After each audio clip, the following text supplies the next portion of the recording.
Hello friends, welcome to my channel WB Free Math Solution. This is Sanjana Giri. Guys, we have already continued chapter 20 और हम लोगों ने exercise 20.1 हम लोगों ने कंप्लीट भी कर लिया है। सो आज हम लोग एक्सरसाइज 20.2 स्टार्ट करेंगे, ज्योमेट्रिक प्रूफ, ज्यामितीय प्रमाण। उसके पहले स्टार्ट करने से पहले मैं आप लोगों को कुछ डिफिनीशन बताना चाहती हूँ, जिससे आप लोगों को समझने में, ये एक्सरसाइज समझने में आप लोगों को परेशानी ना हो और आप लोग आसानी से समझो। मैं जो बोलूँगी आप लोग उसे समझ पाओगे, ठीक है। सबसे पहले तो इसमें ये आएगा एक वर्ड आएगा बहुभुज। तो बहुभुज यानी पॉलीगन। पॉलीगन होता क्या है? तो simple closed curve made up of a line segment is called polygon. Polygon बहुभुज वह होता है जो सिंपल कर्व लाइन सेगमेंट से, यानी लाइन सेगमेंट से ही बनता है। जैसे कि यदि हम बोलें ये एक बहुभुज है तो ये कभी नहीं हो सकता क्योंकि इसमें लाइन नहीं है, ठीक है। सो ये एक बहुभुज नहीं है, लेकिन हाँ ट्रायंगल एक बहुभुज हो सकता है। एक पॉलीगन ट्रायंगल है। क्यों? क्योंकि इसमें कितने हैं साइड्स? तो 3 साइड्स हैं, ओके। तो ये एक बहुभुज हो सकता है। Quadrilateral that is 4 sides, pentagon, hexagon, ये जितने भी हैं ना वो सब पॉलीगन हैं। और पॉलीगन है वो कौन सा कर्व है? उसमें वो लाइन सेगमेंट से बने हुए हैं, ठीक है। सो ये क्या है? जो कर्व लाइन सेगमेंट से बना होता है उसे ही हम पॉलीगन नाम देते हैं, ओके। जैसे कि हमारा त्रिभुज हुआ, चतुर्भुज हुआ, पंचभुज हुआ, ये सब, ओके। सो ट्रायंगल, क्वाड्रिलेटरल, ये जितने भी हैं ये सब पॉलीगन आएंगे, ओके। अब आते हैं हम लोग रेगुलर पॉलीगन में। रेगुलर पॉलीगन होता है क्या है? जिसे हिंदी में बोलते हैं सुषम बहुभुज। तो वो क्या होता है? और regular polygon is both equiangular and equilateral, जिसमें इक्वल एंगुलर दैट मीन्स जिसमें इक्वल्स एंगल हो, ठीक है। जो भी एंगल्स हो इक्वल हो। और क्या? तो इक्वलेटरल, जिसमें साइड्स भी इक्वल हो, वही होता है regular polygon. Like for example equilateral triangle. इसमें क्या है? इक्वलेटरल ट्रायंगल में ऑल साइड्स इक्वल होते हैं, ओके। ऑल साइड्स इक्वल भी होते हैं। और क्या इसमें, और इसका क्या ये है प्रॉपर्टी है? तो इसके ऑल एंगल्स भी इक्वल होते हैं, दैट मीन्स 60 60 60। तो ये क्या हुआ? एक रेगुलर पॉलीगन में ट्रायंगल आया, ओके। अब एक स्क्वायर को भी देख लेते हैं। तो स्क्वायर में क्या है? स्क्वायर में भी ऑल साइड्स इक्वल होते हैं, ओके। और क्या होता है? इसमें एंगल्स भी इक्वल होते हैं। हम रेक्टेंगल को नहीं ले सकते। क्यों? क्योंकि रेक्टेंगल में ऑल साइड्स इक्वल नहीं होते हैं। क्या होता है इसमें? अपोजिट साइड्स इक्वल होते हैं। सो ये एक रेगुलर पॉलीगन में नहीं लिया जाएगा। एंगल्स तो होते हैं इसमें भी 90, टोटल 90 होते हैं, लेकिन इसमें क्या है? तो इसके साइड्स इक्वल नहीं होते हैं। So rectangle is not a regular polygon, okay. So square and equilateral triangle is regular polygon, okay. अब चलते हैं हम लोग, एक और आएगा कॉन्वेक्स पॉलीगन, कॉनकेव पॉलीगन। तो कॉन्वेक्स पॉलीगन और कॉनकेव पॉलीगन के बारे में आप लोग को मैं बस इतना बताना चाहती हूँ। कॉन्वेक्स मीन्स होता है जो पॉलीगन जो उभरा हुआ पार्ट्स इस टाइप का हो, वो होता है कॉन्वेक्स पॉलीगन। समझने के लिए मैं आप लोगों को बता दूँ। और कॉनकेव पॉलीगन क्या होता है? तो जैसे इस टाइप का यदि पॉलीगन हो, जैसे सपोज एम, ये एम है, यदि एम को इस तरह से हम कर दें तो इसका पार्ट्स क्या है? ये अंदर की तरफ है। सो ये उभरा हुआ नहीं है। So it is a concave polygon, okay. लेकिन यदि हम बोलें तो ये मेरा पेंटागन है, ओके। ये पेंटागन है, इसमें क्या है? तो ये एक कॉन्वेक्स पॉलीगन है। क्यों? क्योंकि इसका ये वाला पार्ट्स क्या है? तो उभरा हुआ है। सो ये कॉन्वेक्स पॉलीगन हुआ और ये क्या हुआ? कॉनकेव पॉलीगन हुआ, ओके। अब एक आप लोगों को फॉर्मूला लर्न करना पड़ेगा। यहाँ पे एक फॉर्मूला है, sum of the angles of polygon having n sides.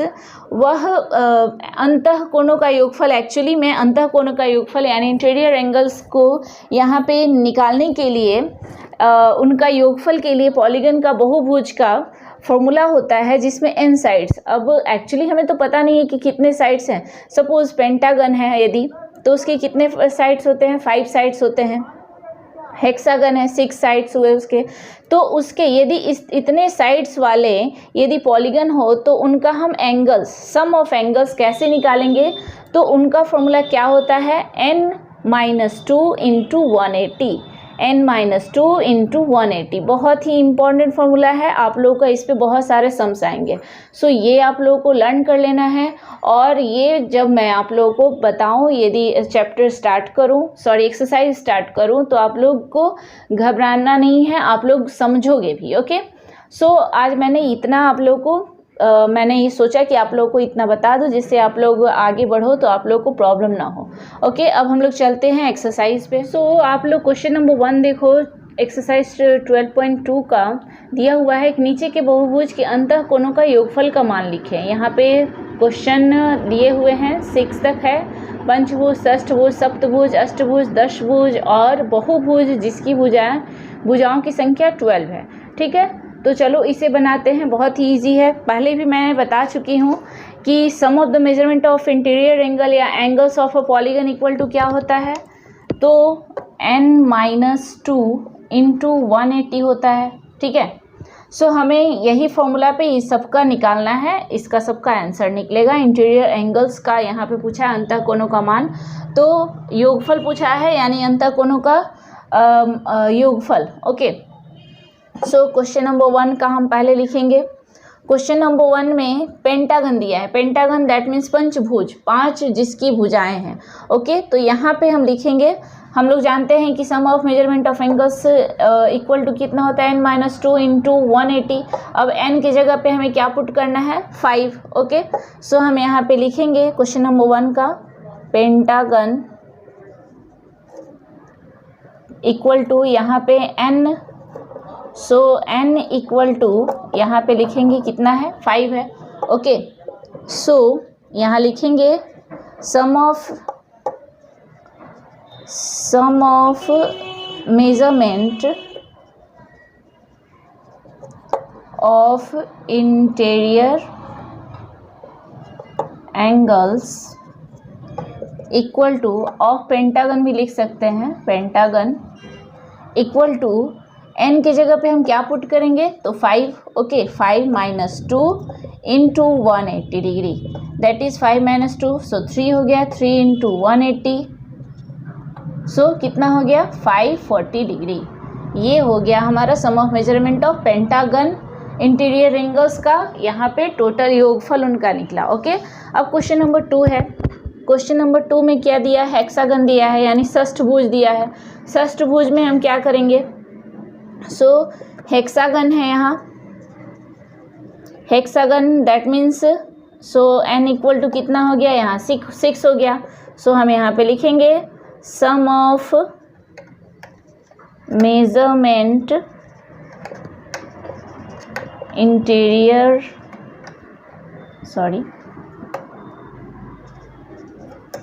Angle equal to n की जगह पे हम क्या पुट करेंगे, 6। सो 6 - 2 इंटू 180 दैट इज यहाँ पे कितना हो गया, 6 से 4 into 180 degree, that is 720 degree. ये हो गया हमारा क्वेश्चन नंबर 2। ओके, अब क्वेश्चन नंबर 3 है। क्वेश्चन नंबर 3 में दिया हुआ है हेप्टागन, सप्तभुज। ओके, सो हेप्टागन, तो यहाँ पे लिख दूंगी मैं sum of measurement of interior angle equal to, heptagon है that means n equal to कितना है, यहाँ पे 7 है। ओके, सो यहाँ पे कितना हो जाएगा, 7 - 2 इंटू 180 डिग्री। ठीक है, सो यहाँ हो गया 5 इंटू 180, दैट इज 900 डिग्री। ये हो गया इसका आंसर क्वेश्चन नंबर 3 का। अब क्वेश्चन नंबर 4 पे चलते हैं हम लोग। सो क्वेश्चन नंबर 4 है ऑक्टागन, अष्टभुज that means n equal to कितना है, यहाँ पे 8 है। सो हम लिखेंगे sum of measurement measurement of interior angle of octagon equal to क्या हो जाएगा, n-2 इंटू 180 होता है, दैट मीन्स 180 है ये, n मीन्स कितना है यहाँ पे 8-2 इंटू 180, ओके। सो यहाँ हो गया 6 इंटू 180 डिग्री, माइनस किए तो that means 1080 degree centigrade, sorry degree, centigrade नहीं। So sum of measurement of interior angle of octagon कितना हो गया, तो 1080 हो गया। अब 5 पे चलते हैं। क्वेश्चन नंबर 5 में दिया हुआ है डेकागन, दैट मीन्स दशभुज। तो डेकागन का मतलब ही क्या हुआ, 10 भुज, that means n equal to यहाँ पे कितना है 10 है। सो हम यहाँ पे लिखेंगे sum of measurement of interior angle of decagon equal to n-2, तो मैं डायरेक्ट यहाँ n के जगह पे 10 पुट कर रही हूँ इंटू 180, ओके। सो यहाँ हो गया 8 into 180 degree, 180 degree, okay. That means यहाँ पे हो गया 1440, ये इतना इसका एंगल हो गया, sum of measurement of interior angle, okay.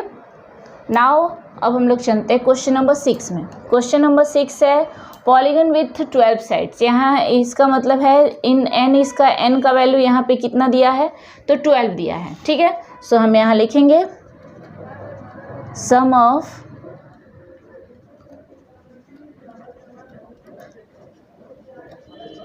measurement of interior angle equal to 12 minus 2 into 180 degree, that is 10 into 180 degree, that is यहाँ पे कितना हो गया 1800 डिग्री, ओके। सो ये हमारा क्वेश्चन नंबर 1 कंप्लीट हो जाता है यहाँ, और बहुत ही इजी था ये क्वेश्चन, ओके। इसमें 1 मार्क्स के इसमें क्वेश्चन आते हैं, सो आप लोग इसे ध्यान से देख लेना, ओके। अब हम लोग नेक्स्ट क्वेश्चन पे चलते हैं, क्वेश्चन नंबर 2 पे।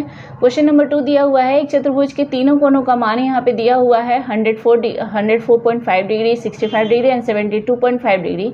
तो चतुर्थ कोण यानी चौथा कोण का मान यहाँ कितना होगा, चलो निकालते हैं इसे। सो हम लिखेंगे sum of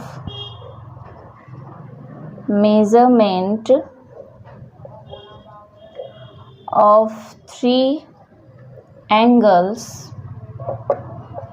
of a quadrilateral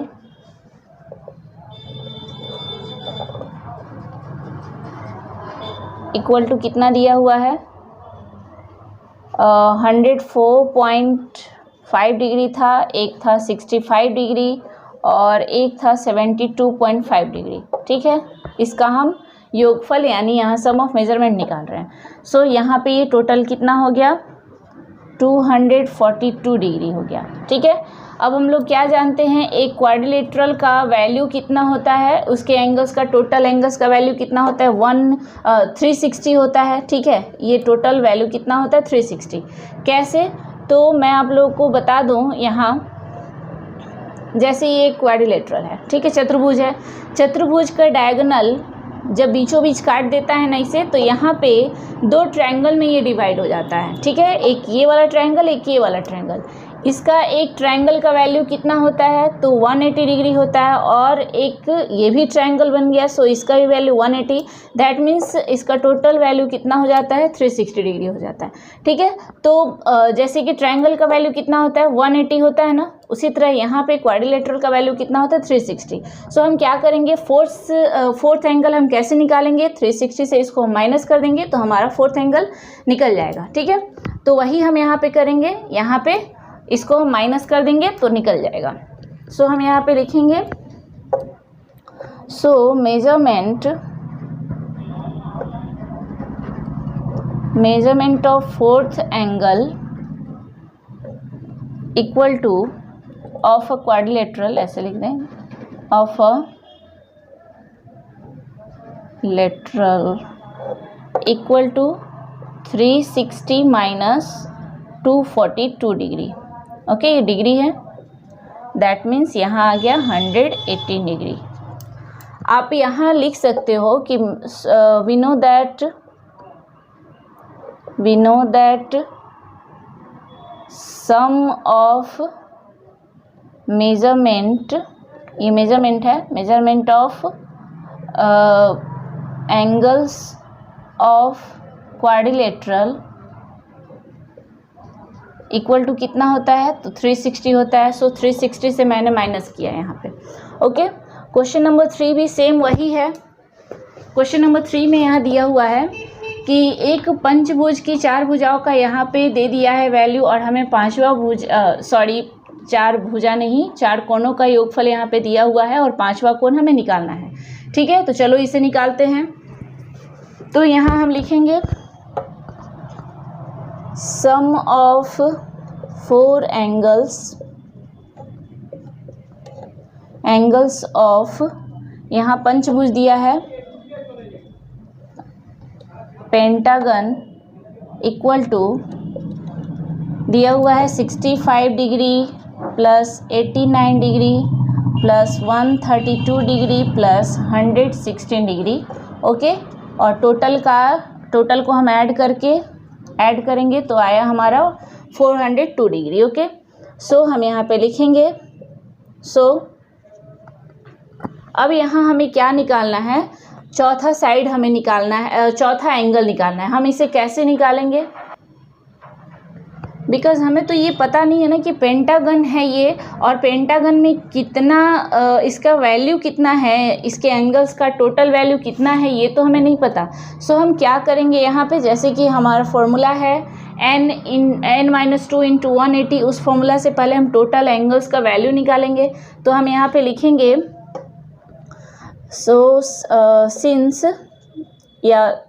since नहीं देंगे, sum of all the interior angles of a pentagon equal to कितना होता है, n-2 into 180। Okay, so n-2 that means यहाँ पेंटागन है, so 5-2 into 180 degree, that means यहाँ कितना हो गया, 3 इंटू 180, दैट मीन्स यहाँ कितना हो गया, 540 डिग्री। 540 से हम इसको माइनस कर देंगे तो हमारा 5th एंगल निकल जाएगा। सो हम यहाँ लिखेंगे